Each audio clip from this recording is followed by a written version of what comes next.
بسم اللہ الرحمن الرحیم۔ شروع اللہ کے پاک نام سے جو بڑا مہربان نہایت رحم والا ہے۔ جسمانی طور پر مضبوط اور توانا رہیں۔ ورزش دنیا کی سب سے بہترین دوائی ہے۔ اپنا اسٹیمنا یعنی قوت برداشت کو آہستہ آہستہ بڑھائیں تاکہ آپ اپنے دل اور دماغ کی حفاظت کر سکیں۔ آرام کریں، اپنے جسم کو آرام دیں تاکہ دوبارہ تازہ دم ہو کر زندگی کی جنگ لڑ سکیں۔ نیند خدا کے بڑے عطیات اور نعمتوں میں سے ایک ہے۔ اس کی حفاظت کریں اور کم از کم 7 سے 8 گھنٹے آرام کریں تاکہ آپ جسمانی اور نفسیاتی بیماریوں سے بچ سکیں۔ اپنی قوت مدافعت بڑھائیں۔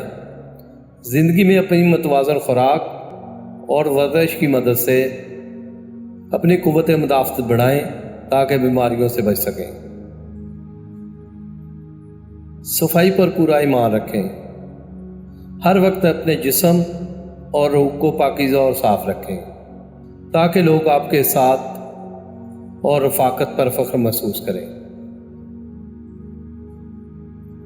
اپنے آپ کو وقت دیں۔ دنیا کی سب سے بڑی دولت وقت ہے۔ اس کی قدر کریں اور یہ تحفہ سب سے پہلے اپنے آپ کو دیں تاکہ آپ جسمانی اور روحانی طور پر صحت مند اور توانا رہ سکیں۔ اپنی ذات میں بہتری میں گزارا گیا وقت ہی فرد کی اصل دولت ہے۔ کامیاب لوگ اپنے ساتھ یعنی اکیلے وقت گزارنا پسند کرتے ہیں کیونکہ اس میں فرد کا تبدر و تفکر اپنے عروج پر ہوتا ہے۔ سب سے پہلے اپنے آپ کو ادائیگی کریں۔ آپ کی ذات کا حق سب سے مقدم رکھیں اور اپنی کمائی کا کم از کم 8 سے 10% حصہ اپنی ذات پر خرچ کر کے اس سے تسکین اور افادہ ضرور حاصل کریں۔ اپنے خرچ پر نظر رکھیں۔ دنیا میں آمدنی بڑھانے سے نہیں بلکہ خرچ پر قابو پانے سے فرد کا جیون سکھی ہوتا ہے۔ بچت کو اپنا شعار بنا لیں۔ اپنی آمدنی کا کم از کم 10% حصہ بچائیں، ورنہ آج کل کے دور میں آپ کو معاشی بدحالی اور پریشانی سے آپ کو کوئی نہیں بچا سکتا۔ اثاثے بڑھائیں اور خرچے کو گھٹائیں۔ آمدن بڑھے تو ایسی چیزوں پر خرچ کریں جن میں سے آپ کو آمدن ہو، نہ کہ آپ نئے خرچے پال لیں۔ فضول خرچی کی بجائے سرمایہ کاری کریں۔ تنخواہ نہیں منافع پر توجہ دیں۔ کاروبار کو دنیا میں موجود رزق کا 90% دیا گیا ہے۔ تنخواہوں سے کبھی کوئی امیر نہیں ہوا۔ تنخواہ میں سے بھی کچھ بچا کر سرمایہ کاری کریں۔ جب اس سے آپ کو منافع ملنا شروع ہوگا تو سوچ خود بخود بدلے گی۔ آمدن کبھی سوچ سے زیادہ نہیں ہوتی۔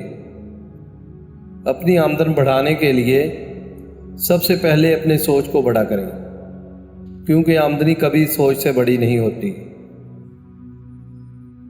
رابطوں سے رزق کمائیے۔ دوسروں کے ساتھ پرخلوص رابطے رکھیں اور دوستوں سے رابطے کبھی نہ ٹوٹنے دیں۔ یہ آپ کا اصل سرمایہ ہے۔ اور دوستوں سے رابطے کبھی نہ ٹوٹنے دیں۔ یہ آپ کا اصل سرمایہ ہے۔ دوسروں کے معاملات میں حقیقی دلچسپی لیں۔ دوسروں کے ساتھ برتاؤ میں کوئی بھی مصنوعی رویہ، سوچ یا عمل آپ کو دوسروں کی نظروں میں گرا دیتا ہے۔ اس لیے دوسروں کے معاملات میں جینوئن طور پر دل سے دلچسپی لیں۔ دوسروں کو تکریم دیں۔ جس عزت کے آپ دوسروں سے طلبگار ہیں پہلے دوسروں کو دیں۔ دوسروں سے محبت کا اظہار ان کی عزت کر کے کریں تاکہ آپ کو لفظوں اور عمل میں یکسانیت ہو جو فرد کو حقیقی عزت دلاتی ہے۔